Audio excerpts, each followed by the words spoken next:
Hi friends, நம்மூர் பகவதி அம்மன் கோயிலில் வந்து பொங்கல் வந்து சாட்டியிருக்காங்க. இது வந்து 7 நாள் சாட்டுங்க. செவ்வாய்க்கிழமை வந்து சாட்டினாங்க. அடுத்த வாரம் செவ்வாய்க்கிழமை பார்த்திங்கன்னா தீர்த்தத்துக்கு போயிட்டு புதன்கிழமை வந்து பொங்கல் வச்சு ஈவினிங் போல் மாவிளக்கு எடுக்கிற ஃபங்க்ஷனுங்க.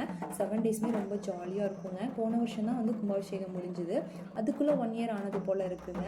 இப்போ நேற்று பார்த்திங்க அப்படின்னா இளநீர் காவடிங்க. வியாழக்கிழமை நைட் வந்து இளநீர் காவடி எடுத்துக்கொண்டு வந்து கோயிலில் வச்சுட்டு அதுக்கப்புறம் பார்த்திங்க அப்படின்னா அம்மை அழைக்கிற ஃபங்க்ஷன் இருக்குங்க. இது வந்து ஊருக்கு நடுவில் வந்து கிணறு இருக்குங்க. இங்கே வந்து குளிச்சுட்டு தீர்த்தத்தை வந்து கலசத்தில் வந்து எடுத்துட்டு அம்மை அழைச்சதுக்கு அப்புறம் தான் வந்து கோயிலுக்கு போய் அபிஷேகம் பண்ணி தீபாதனை காமிப்பாங்க. இந்த ஃபங்க்ஷன் பார்த்திங்கன்னா நைட் 8 o'clock மேலே தாங்க நடக்கும். நம்ம ஊரில் இருக்கோம் தாங்க ஒருத்திங்க பார்த்து பேசிக்க கூட முடியாது, ஏன்னா நம்ம இருக்க ஒர்க் பிஸியில். ஸோ அதனால வந்து இது வந்து ஒரு நல்ல ஒரு மீட்டப்பாக இருக்குங்க. ஈவினிங் 8 o'clock மேலே பார்த்திங்க அப்படின்னா எல்லோரும் வந்து போயிடுவோம். 10:30 வரைக்கும் ஆகுங்க ஃபங்க்ஷன் முடிகிறதுக்கு. அதுக்கப்புறம் வந்து நாங்களும் நல்லா ஜாலியாக வந்து பேசிட்டு சாமியெல்லாம் வந்து நல்லா திருப்தியாக வந்து சாமி கும்பிட்டு